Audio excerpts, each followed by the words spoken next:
Nous sommes ici à l'origine même et comme au point d'émergence physique de ce prétendu besoin moral de sanction qui jusqu'à présent ne nous offre rien de moral mais qui va bientôt se modifier.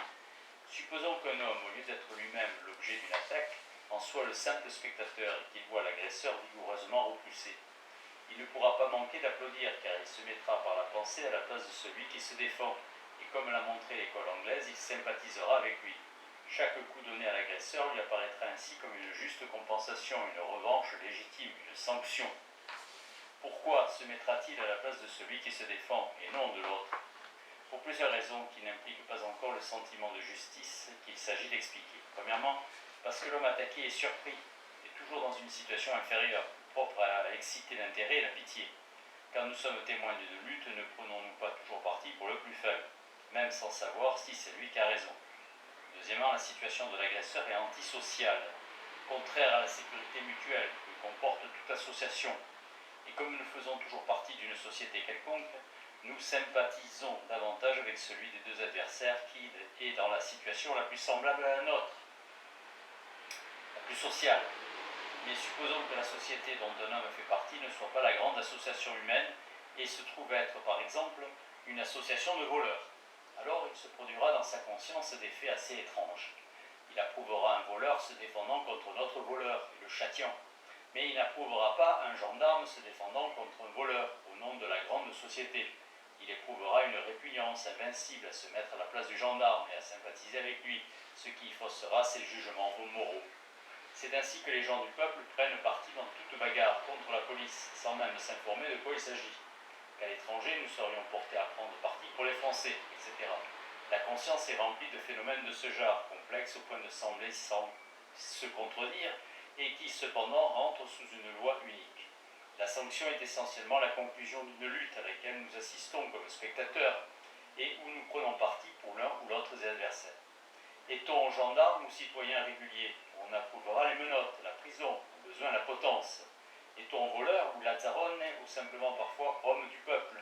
On approuvera le coup de fusil tiré d'un buisson, le poignard enfoncé mystérieusement dans le dos des carabiniers. Sous tous ces jugements moraux ou immoraux, il ne restera d'identique que la constatation de ce fait d'expérience. Celui qui frappe doit s'attendre naturellement et socialement à être frappé à son tour. Stuart Mill a donc raison de penser que le besoin de voir châtier toute attaque contre l'individu se ramène au simple instinct de défense personnelle. Seulement, il a trop confondu la défense avec la vengeance, et il n'a pas montré que cet instinct même se réduit à une action réflexe, excitée directement ou sympathiquement.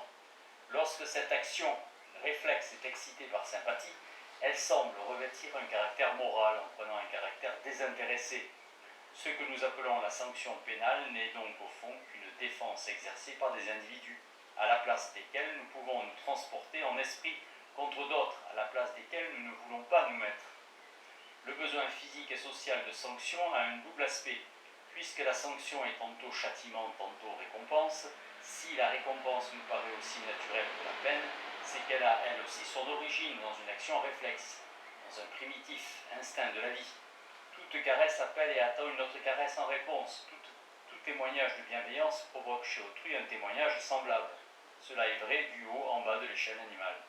Un chien qui s'avance doucement en remuant la queue pour lécher un sien camarade est indigné s'il se voit accueilli à coups de croc, comme peut s'indigner un homme de bien recevant le mal en échange de ses bienfaits.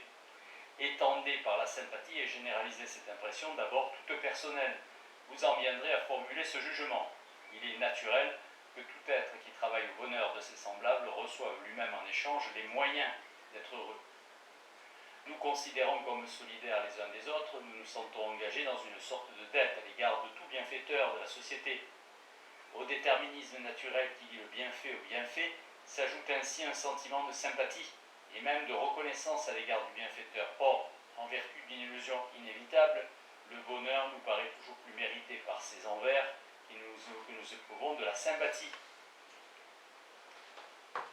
Par ceux envers qui nous éprouvons de la sympathie.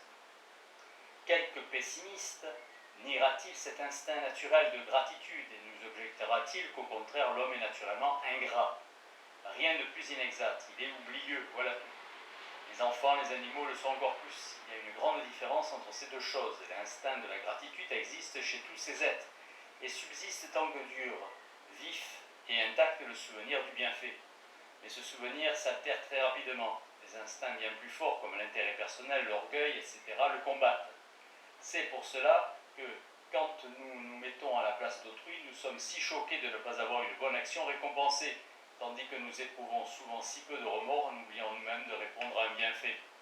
Le sentiment de la gratitude est un de ces sentiments altruistes naturels qui, se trouvant en contradiction avec l'égoïsme également naturel, sont plus forts quand il s'agit d'apprécier la conduite d'autrui que de régler la nôtre propre.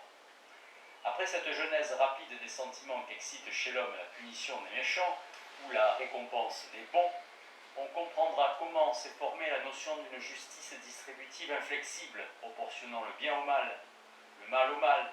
Ce n'est que le symbole métaphysique d'un instinct physique, vivace, qui rentre au fond dans celui de la conservation de la vie. Cet instinct, après avoir créé le système complexe des peines et des récompenses sociales, s'est trouvé fortifié par l'existence même de ce système producteur. Nous n'avons pas tardé à reconnaître que lorsque nous lésions autrui de telle façon ou de telle autre, nous devions nous attendre à une répression plus ou moins vive. Ainsi s'est établie une association naturelle et rationnelle, signalée déjà par l'école anglaise, entre telle conduite et un certain châtiment. Nous trouvons dans la revue philosophique un exemple curieux d'une association naissante de ce genre chez un animal. Jusqu'à présent, dit Delboeuf, je n'ai vu la relation d'aucun fait d'une portée aussi significative. Le héros est un petit chien croisé du chien-loup et de l'épagnole. Il était à cet âge où commence pour son espèce le sérieux des devoirs de la vie sociale. Autorisé à élire domicile dans mon cabinet de travail, il s'y oubliait assez souvent. En tuteur inflexible, je lui remontrais chaque fois l'horreur de sa conduite. Le transportais vivement dans la cour et le mettais debout, dans un coin. Après une attente qui variait suivant l'importance du délit, je le faisais revenir. Cette éducation lui fit comprendre assez rapidement certains articles du code de la civilité canine, au point que je pus croire qu'il s'était enfin corrigé de son penchant à l'oubli des convenances. Ô déception! Un jour, entrant dans une chambre, je me trouve en face d'un nouveau méfait. Je cherche mon chien pour lui faire sentir toute l'indignité de sa rechute. Il n'est pas là, je l'appelle, il ne vient pas.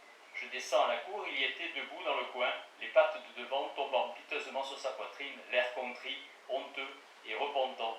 Je fus désarmé. Il nous reste à voir comment, dans le milieu en partie artificiel de la société humaine, cet instinct se modifie peu à peu, de telle sorte qu'un jour la notion de justice distributive y perdra même l'appui pratique que lui prête encore aujourd'hui le sentiment populaire. Suivons en effet la marche de la sanction pénale avec l'évolution des sociétés. À l'origine, le châtiment était beaucoup plus fort que la faute. La défense dépassait l'attaque. Irriter une bête féroce, elle vous déchirera. Attaquer un homme du monde, il vous répondra par un trait d'esprit. Injurier un philosophe, il ne vous répondra rien. C'est la loi d'économie de la force qui produit cet adoucissement croissant de la sanction pénale. L'animal est un ressort grossièrement réglé dont la détente n'est pas toujours proportionnée à la force qui le provoque. De même, l'homme primitif est aussi la pénalité des premiers peuples. Pour se défendre contre un agresseur, on l'écrasait. Plus tard, on s'aperçoit qu'il n'y a pas besoin d'avoir la main si lourde, on tâche de proportionner exactement la réaction réflexe à l'attaque. C'est la période résumée dans le précepte œil pour œil, dent pour dent, précepte qui exprime un idéal encore infiniment trop élevé pour les premiers hommes, un idéal auquel nous-mêmes, de nos jours, nous sommes loin d'être arrivés complètement, quoique nous le dépassions à d'autres points de vue. Œil pour œil, c'est la loi physique de l'égalité entre l'action et la réaction, qui doit régir un organisme parfaitement équilibré et fonctionnant d'une façon très régulière. Avec le temps, seul l'homme s'aperçoit qu'il n'est même pas utile pour sa conservation personnelle de proportionner absolument la peine infligée à la souffrance reçue. Il tend donc et tendra de plus en plus dans l'avenir à diminuer la peine. Il économisera les châtiments, les prisons, les sanctions de toutes sortes. Ce sont là des dépenses de force sociale parfaitement inutiles, dès qu'elles dépassent le seul but qui les justifie scientifiquement. Défense de l'individu et du corps social attaqué. On reconnaît de plus en plus aujourd'hui qu'il y a deux manières de frapper l'innocent. Premièrement, frapper celui qui est innocent de tout point. Deuxièmement, frapper trop le coupable. La rancune, même la haine, l'esprit de vengeance, cet emploi si vain des facultés humaines tendent à disparaître pour laisser place à la constatation du fait et à la recherche des moyens les plus rationnels pour empêcher qu'il ne se renouvelle. Qu'est-ce que la haine? Une simple forme de l'instinct de conservation physique, le sentiment d'un danger toujours présent dans la personne d'un autre individu. Si un chien pense à quelque enfant qui lui a jeté une pierre, un mécanisme d'image naturelle associe présentement pour lui à l'idée de l'enfant l'action de jeter la pierre. D'où colère et grincement de dents. La haine a donc eu son utilité et se justifie rationnellement dans un état social peu avancé. C'était un excitant précieux du système nerveux et par lui du système musculaire. Dans l'état social supérieur où l'individu n'a plus besoin de se défendre lui-même, la haine n'a plus de sens. Si l'on est volé, on se plaint à la police. Si l'on est frappé, on demande des dommages et intérêts. Déjà à notre époque, il n'y a plus à pouvoir éprouver de la haine que les ambitieux, les ignorants ou les sots. Le duel, cette chose absurde, s'en ira. Il est du reste à présent réglé dans ses détails comme une visite officielle et bien souvent on s'y bat pour la forme. La peine de mort ou disparaîtra ou ne sera conservée que comme un moyen préventif dans le but d'épouvanter mécaniquement les criminels de race, les criminels mécaniques. Les prisons et les bagnes seront probablement démolis pour être remplacés par la déportation qui est l'élimination sous sa forme la plus simple. Déjà la prison même s'est adoucie. Pour tous les délits qui ne peuvent entraîner la déportation, le bon a proposé avec raison l'amende ou un travail obligatoire, industriel ou agricole, ou enfin un service militaire forcé sous une discipline sévère. On le sait, nos prisons sont des lieux de perversion plutôt que de conversion. Ce sont des endroits de réunion et d'association pour les malfaiteurs, des clubs antisociaux. Chaque année, écrivait le président de la Cour de cassation, Béranger, 100 000 individus vont s'y plonger plus avant dans le crime, soit 1 million en 10 ans.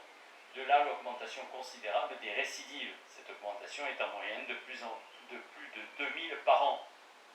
On y laisse davantage pénétrer l'air et la lumière. Les barreaux de fer qui retiennent le coupable, sans trop écarter les rayons du soleil, figurent symboliquement l'idéal de la justice pénale, qu'on peut exprimer par cette formule scientifique, le maximum de défense sociale avec le minimum de souffrance individuelle.